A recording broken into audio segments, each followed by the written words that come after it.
Pemirsa, kita akan memantau informasi terbaru kasus pelecehan seksual oknum dokter di Garut. Kita bergabung ke Polres Garut. Akan sulit juga melakukan suatu tindakan legal formil secara hukum, ya. Manakala yang menjadi korban ini tidak melaporkan, ya, tidak melaporkan, dan para penggiat media sosial yang banyak telah men-share, ya, telah membuat suatu konten berita, ya, dengan melebihkan suatu peristiwa, ya, dan juga mengatakan banyak sekali yang telah merespon untuk melaporkan kepada akunnya.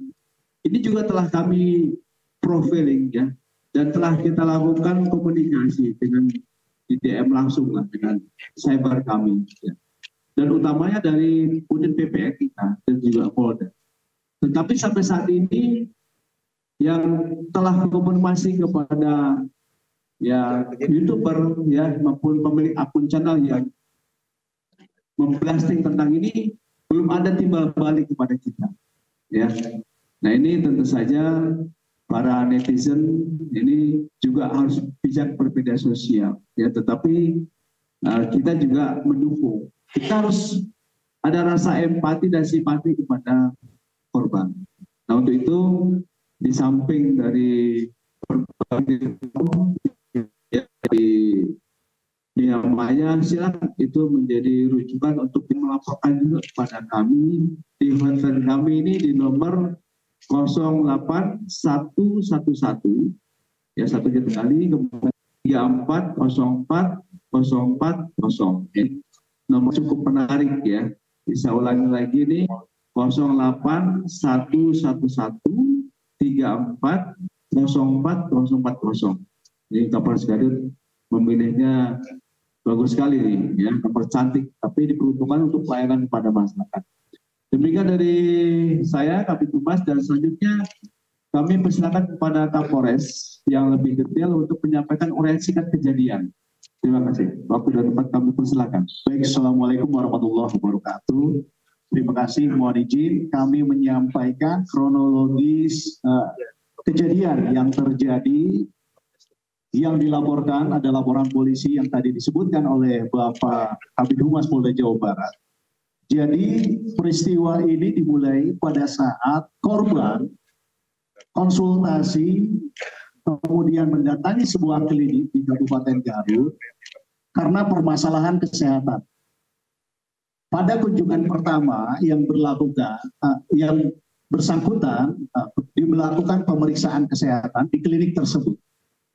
Kemudian berselang beberapa hari, pelaku dalam hal ini dokter yang dikunjungi menawarkan untuk kunjungan praktek di tempat kediaman korban. Dalam hari ini, pada kasus ini yaitu di rumah orang tua korban. Selang 3 hari, pelaku dengan menggunakan ojek online itu datang ke rumah korban.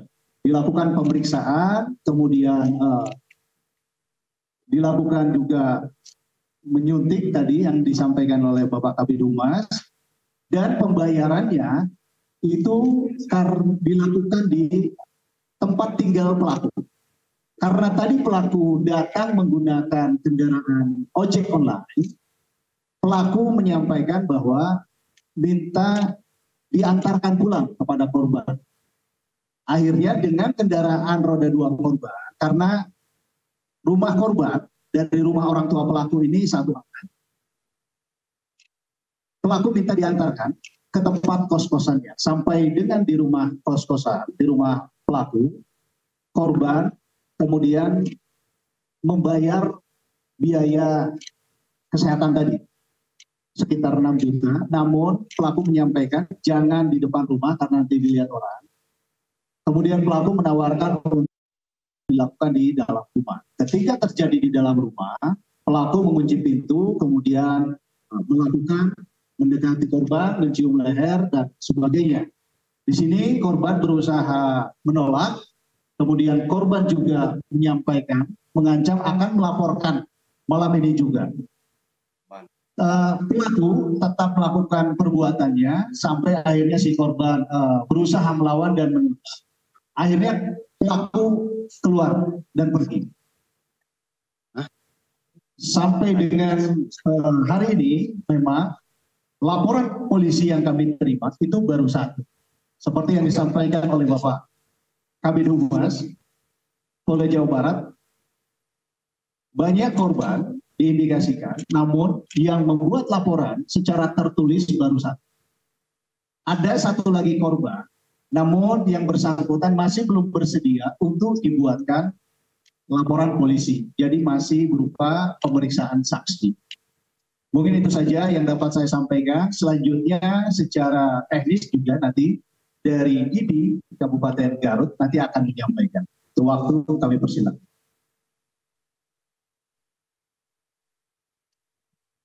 Assalamualaikum. Terima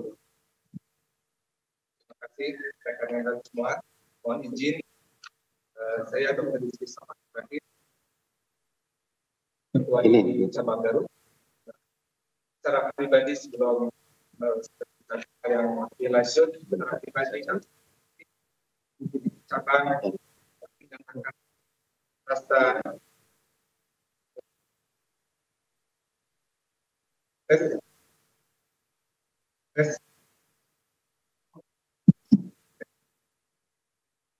ini cabang Garut dan jajaran mengucapkan keprihatinan yang mendalam dan dukungan moral terhadap para pelecehan seksual ini, serta mengutuk perbuatan tercela yang dilakukan oleh tersangka karena bertentangan dengan kemanusiaan dan mencoreng marwah organisasi profesi kedokteran Indonesia. Selama ini di cabang Garut juga sudah berkoordinasi dengan di wilayah untuk melakukan proses. Yang kita lakukan dalam hal ini adalah proses pelanggaran dan etika, termasuk disiplin profesi, karena beliau adalah seorang dokter. Selanjutnya, seperti yang kita lihat hari ini, menghormati dan mendukung semua proses hukum secara transparan dan berkeadilan oleh pihak kepolisian. Ke depan, IDI Garut akan berkolaborasi dengan pemerintah daerah untuk menindaklanjuti hal-hal yang menjadi keluhan masyarakat. Bisa menghubungi hotline yang ada, kita berintegrasi bersama, tetapi secara organisasi semua keluhan, informasi, dan pengaduan bisa kita sampaikan ke sekretariat IDI Cabang Garut di Ruko A6 Jalan Suherman, Ruko Diamond Dreamland. Mungkin itu yang bisa saya sampaikan secara pribadi. Organisasi mudah-mudahan pelajaran yang baik buat semua. Pak Kapolres, atas kesempatan yang diberikan kepada kami organisasi ini. Terima kasih. Assalamualaikum warahmatullahi wabarakatuh. Baik rekan-rekan sekalian, jadi rilis yang kami sampaikan secara singkat, jelas dan padat sudah kami sampaikan. Ya, kami berharap dari semua rekan-rekan media berikan kesempatan kepada kami pihak kepolisian Polres Garut untuk diberikan ruang waktu untuk menyidik secara profesional, ya, prosedural. Ya. Dan kita ketahui bahwa untuk kasus ini merupakan kasus yang sangat rentan, ya, terhadap perempuan dan anak tadi saya katakan, yang dimana korbannya mudah secara korban fisik maupun psikologis. Ya. Nah di sini kami sampaikan pada rekan-rekan sekalian, kami tidak bisa menyidik apabila tidak ada laporan. Dan untuk perempuan dan anak ini, apabila tidak ada supporting, ya, dari pihak keluarga, utamanya si suami mungkin bagi yang sudah berkeluarga maupun keluarganya, tolong dihimbau privasi dari korban dan keluarga korban akan kita jaga, ya, kita tidak akan expose, ya. Kita juga tadi sudah gunakan inisial paling banyak dan juga usia saja nanti. Nah dari sini rekan-rekan sekalian, tentu saja teman-teman media juga bisa menjaga privasi. Dan kesempatan ini yang baik kami berikan kepada beberapa media untuk bisa tanya jawab kita ini. Silakan bagi rekan-rekan ya 1, 2, 3. Ya sebentar kita dulu ya. Silakan nomor pertama itu Mbak Vidi dari Kompas TV. Sudah berapa lama waktu sebagai dokter? Sekarang saya. Lalu selanjutnya, apakah ada pencopotan dalam atau secara kalau nanti kan kalau tindakan kasar itu menjadi asuhan. Jadi dari kepolisian adalah kalau tidak ada aduan, tidak bisa itu bagaimana. Lalu selanjutnya ada diantaranya adalah CCTV yang itu sudah jelas gitu ya. Ada juga rasa dugaan tidak acuan gitu ya. Apakah itu juga bisa menjadi bahan juga, dan yang terakhir pertanyaannya adalah apa keuntungannya bagi korban yang menjadi korban dari pelaku melapor ke kepolisian gitu, apakah bisa lebih dari 12 tahun mungkin hukumannya karena korbannya banyak, atau gimana, atau malah mungkin yang menjadi korban adalah dengan korban melapor jadi ada privasi mungkin rasa malu bagaimana? Baik, ada beberapa yang bisa kami jawab. Ya betul bahwa kita tetap responsif terhadap apa yang menjadi viral di media sosial. Ya, jadi di sini responsif ini apa yang menjadi viral ini, dan juga apabila ada informasi awal belum jadi LP pun kita sudah responsif di situ berbeda. Tapi secara proses legal kan kita butuh arus hukum yang jelas. Jadi di sini maksudnya proses hukum ini dalam arti ada secara lisan maupun tertulis ini akan kita respon dengan baik. Jadi bukan klarifikasi seperti itu ya. Jadi intinya ketika ada kejadian kita akan responsif.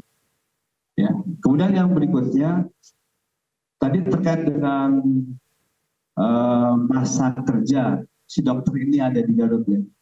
Informasi yang kita dapatkan itu sejak tahun 2024 memang. Ya. Dan kejadian ini juga yang bersangkutan sudah tidak bekerja di wilayah Garut lagi karena izin prakteknya sudah habis. Ya.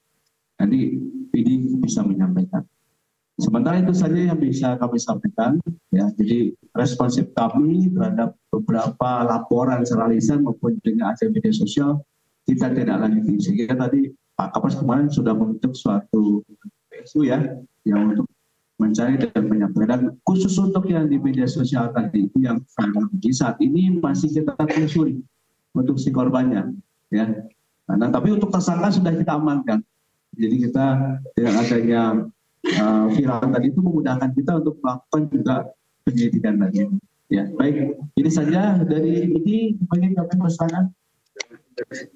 Baik, terima kasih. Yang bersangkutan ini masuk ke Kabupaten Garut mulai 2023. Jadi saat datang bertemu dengan ketua ID,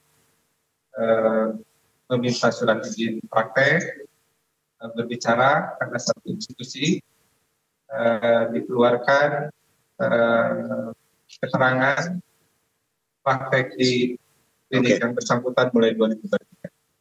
Surat izin praktek itu sebetulnya berlaku sampai 5 tahun depan. Sampai saat ini tidak mengetahui apakah masih melakukan profesi kedokteran secara aktif atau tidak secara pribadi. Ya, kalau STP masih berlaku. Yang kedua pertanyaannya apakah masalah pencabutan gelar. Jadi ini organisasi yang konsentrasinya masalah etik ya, di masalah etik dan disiplin profesi. Ya, jadi organisasi kami etik yang kita lihat dan disiplin profesi, apakah ada hal itu aja yang kita pantau. Sedangkan urusan CR pencabutan itu sudah menjadi ranahnya Dinas Kesehatan, Konsil Kedokteran Indonesia, dan punya Menkes di sana. Belum, karena ini kita akan selalu mengikuti proses yang sedang kita lakukan. Sampai saat ini cabang senantiasa berkolaborasi, berkomunikasi, bekerja sama dengan di wilayah dan majelis kedokteran etik yang ada. Kita punya majelis kedokteran etik, kita pantau lagi, kita lihat kronologi, kita lihat apa yang kita pelajari, dan akan prosesnya kita ikuti terus. investasi. Baik, sebentar demikian. Silakan dari Jiwan. Pak Kapolres. Ya.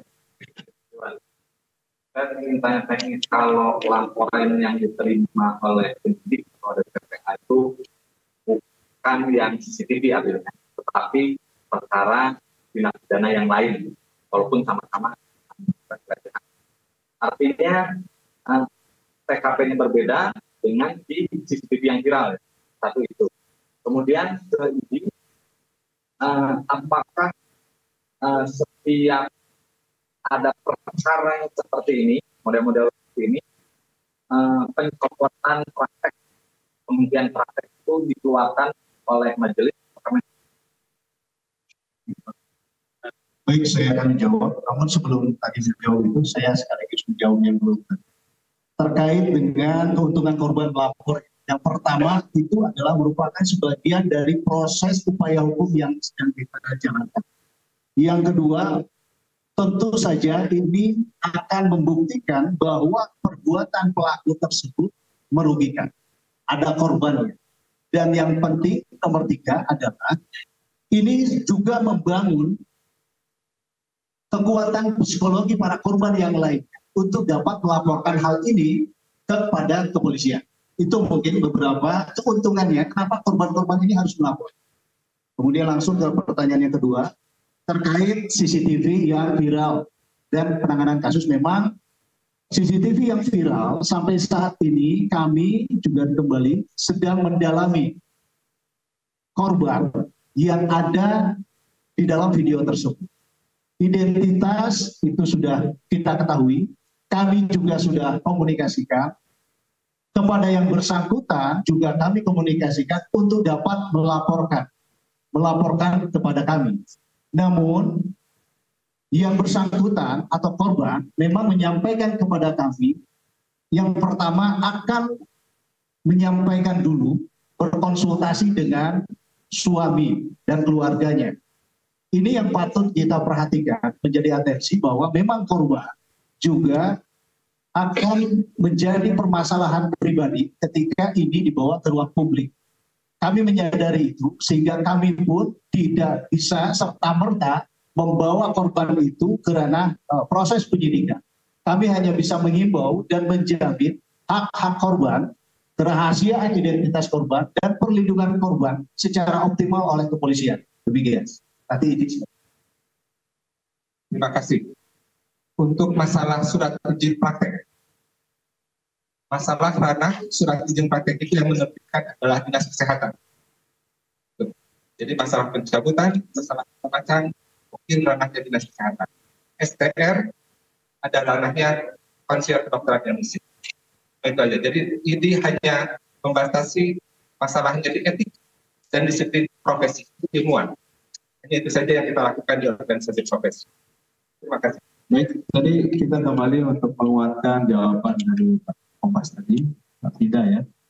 Jadi keuntungan apabila dari pelapor ini pada pihak kepolisian. Jadi manakala pelapor ini ada lebih dari satu, di konstruksi hukumnya akan berubah. Ada suatu penguatan daripada konstruksi hukum itu dengan pasal penguatan itu. Di mana pasal penguatan ini yang sudah ditetapkan oleh sebagai pasal pokok ya. Nanti ada pasal tambahan manakala ada 2 atau 3 korban lain. Konstruksi hukumnya akan bertambah menjadi Jo 64 ya, undang-undang baru tentang perbuatan yang berulang. Sehingga tadi konstruksi hukumnya tuntutannya juga akan semakin kuat. Sehingga maksimal kan. Ini yang tadi disampaikan oleh beliau tadi, inilah jawabannya. Baik, ini pertanyaan 2 sudah kami jawab. Silakan kepada dengan dari mana, silakan. Baik. Yang pertama, kan dokter tersangka ini sudah cukup lama di Garuda. Yang pertama pertanyaan saya, itu dia praktek di rumah sakit dan di mana saja? Atau dia sudah, kalau melihat beberapa kegiatan, kalau tidak salah dia juga suka melakukan setiap hari kegiatan perizinan di beberapa puskesmas, hampir 20 puskesmas di kota. Yang pertama. Yang kedua, apakah memang kasus serupa ini sempat dilaporkan ke publik? Karena informasi yang kami terima adalah bahwa dia bahkan menyebut bahwa Ketua di Garut itu sempat melakukan koordinasi dengan pihak terkait, bahkan ketika adanya dugaan pelecehan seksual yang sempat diceritakan oleh warganya di Twitter, kemudian berkoordinasi. Apakah kemudian proses itu berlanjut sehingga kemudian narasi yang kemarin viral di media? Terima kasih. Terima kasih. Pertanyaan pertama, praktek di mana saja SIP? Berdasarkan data yang kita ketahui, SIP itu Dinas Kesehatan yang mengeluarkan, sementara kemarin bertugas di Rumah Sakit Malangbo, yang kedua di Karyahati. Itu yang didapati berdasarkan SIP yang berlaku. Jadi hanya di situ itu aja. Dan masalah yang melakukan roadshow. Nah, roadshow itu merupakan kegiatan keilmuan kita. Saya secara pribadi SPOG ini melakukan roadshow ke 67 puskesmas untuk membina semua puskesmas. Di sana ada proses pembelajaran, mungkin itu hanya surat tugas dari Dinas Kesehatan untuk membina puskesmas terkait. Memang dibagi, terutama di wilayah kerjanya Garut Timur, itu yang saya ketahui. Yang kedua, masalah apakah ada pernah ada aduan atau yang diketahui menindaklanjuti ketua ini belum. Saya ketua ini dari 2022 saya diangkat ketua ini, sampai saat ini belum ada keluhan, belum ada aduan. Jadi saya tidak mengetahui ada masalah ini sampai 3 hari yang lalu. Mungkin begitu. Lanjutannya kan kalau tidak salah juga, kalau ada wawancara dengan Dinas Kesehatan bahwa ada proses tempat terjadi case serupa, tapi kemudian diselesaikan secara keluarga. Apakah kemudian ada proses koordinasi itu, atau memang itu hanya proses di luar TV, atau ini tidak dilibatkan? Tidak. Ini tidak pernah dilibatkan dan tidak pernah mengetahui proses aduan seperti ini. Yang kita lakukan adalah lebih banyak koordinasi bagaimana menurunkan angka kematian ibu dan angka kematian bayi dari profesi ini, termasuk saya pribadi di Rumah Sakit RSUD Garut. Itu aja. Terima kasih. Baik, sesi kedua kami buka lagi 2 pertanyaan. Baik. Dari titipan juga. Oke, silakan. Berarti yang kedua, satu lagi tadi. Oh ya. Baik, silakan.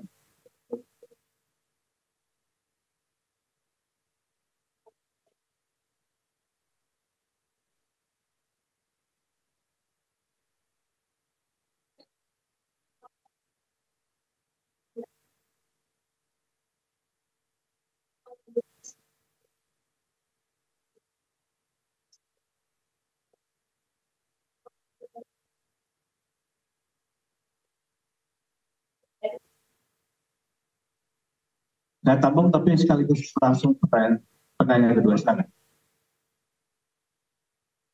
Ya.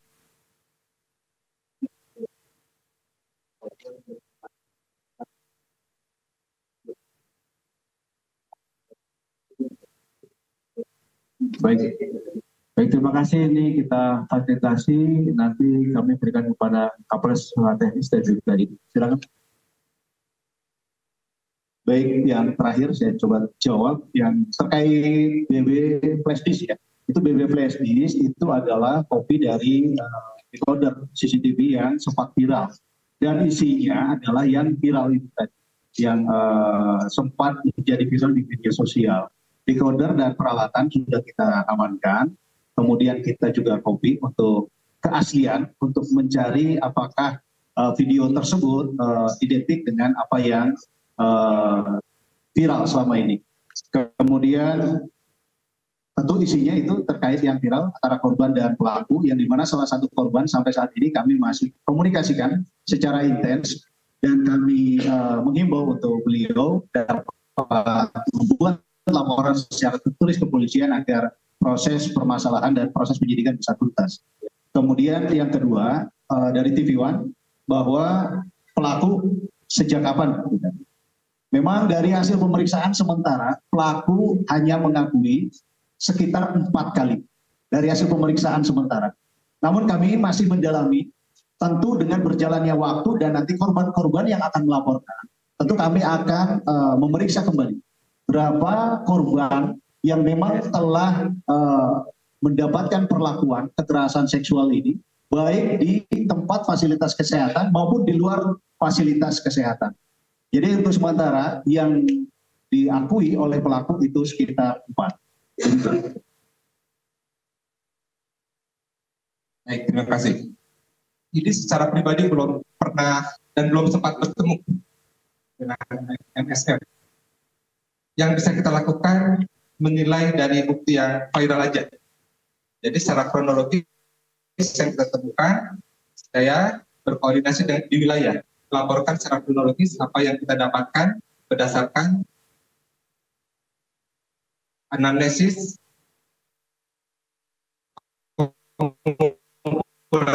data yang kita punya dan kita laporkan ke wilayah. Mungkin ini akan ditindaklanjuti oleh Majelis Kedokteran Etik Kedokteran. Ya, yang kedua pendampingan ini ada 2 sisi, dari sisi pasien dan dari sisi kita pelaksana. Kalau secara pribadi dari dokter etik, selama proses pemeriksaan itu, selama proses pemeriksaan, apalagi kita dokter laki-laki didampingi biasanya oleh tenaga kesehatan perempuan. Sebaiknya nyamannya itu perempuan. Tetapi pada proses lain, pendampingan hak pasien untuk didampingi oleh keluarga, didampingi oleh siapapun, termasuk pada proses diskusi penyakit. Apakah asisten kita berhak tahu masalah penyakit yang diderita oleh pasien? Ini menjadi hak yang berbeda antara hak dokter sebagai pelaksana dan hak pasien. Biasanya kita lakukan nakes bisa lebih jauh.